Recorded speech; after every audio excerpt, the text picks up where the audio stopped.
Hi, today we're going to look at the darker card of the tarot, which is the Ten of Swords.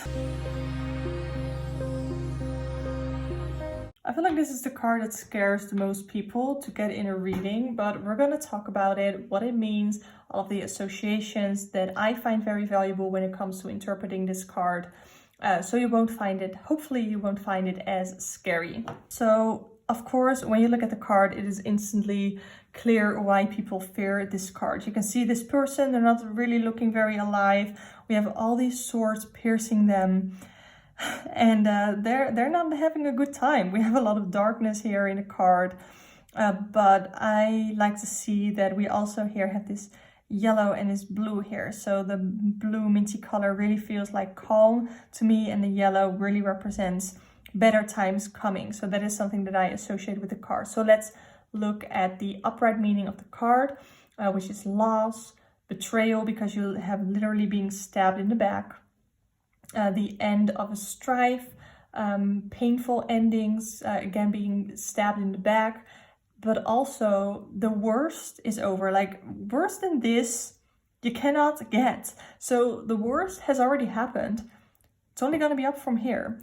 So when we look at the reversed meaning of the card, we have recovery. So it encourages recovery. It can indicate that you are in recovery. It indicates a new beginning starting, because when we have a painful ending, we also get a new beginning, as well as resisting an inevitable end, because sometimes when it's in reverse, it can mean the opposite. Sometimes it's blocks energy of resisting the energy. So when the upright meaning is an inevitable end or something ending, then having it be in reverse can indicate that you are resisting this inevitable end. So now I want to talk about astrology. The astrology, I don't know why I struggle with that word so often. Astrological placement, or the astrological correspondence for the Ten of Swords, is the Sun in Gemini. So here we have the sun, which is a fiery orb of consciousness and enlightenment, but too much sun can burn, especially when it reveals the truth. And remember, we do have the suit of swords, which is air, which is, sorry, that's my chair, which is about truth and communication. And Gemini is a talkative sign, which can lead to backstabbing, gossip, slander, vicious personal attacks.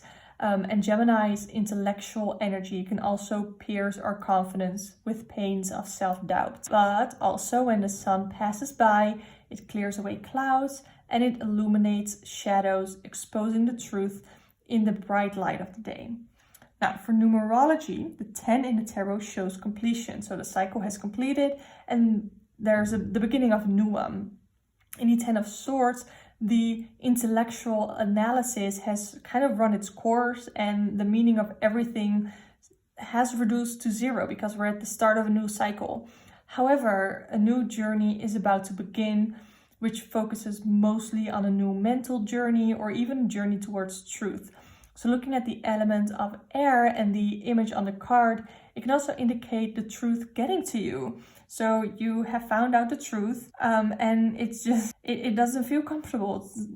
It's getting to you. So maybe a cycle of lies coming to an end where the truth is coming out. That's another way of looking at it. So now I want to show you the Modern Witch Tarot deck as a comparison, because for most of the cards, they are pretty much the same, just made with more modern art and more diverse people. But here you can see that she's on her phone and she's distracting herself from all of these swords piercing her.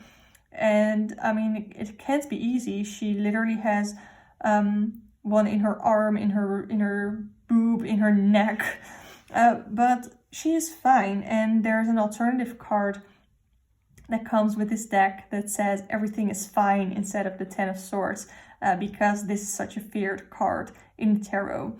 But it's like everything is fine, just distract yourself from the bad things that are happening. Then I want to show you the Light Years Tarot, where you can see that there's the end of a journey. It definitely seems like she has gone through a lot. Better things are coming to the horizon. You might not be able to see what it is, but it definitely seems like it's better than what she came from. Now I want to show you the Muse Tarot. It's basically very similar. They are here hanging in these swords, or in the voices, I guess. And it doesn't seem like she's very comfortable, but it's also not like she is dying or like she's at her end. So there are definitely ways to look at this as something that is happening, that is hurting, but she can get out and things will probably get better.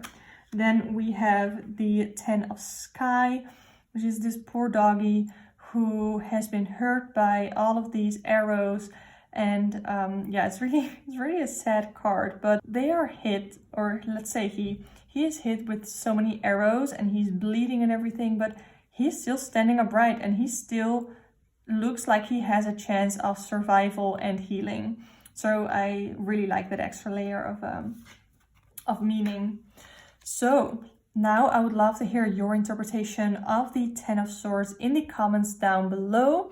And if you want to book a personal one-on-one tarot reading with me, you can do so through the links in the description box.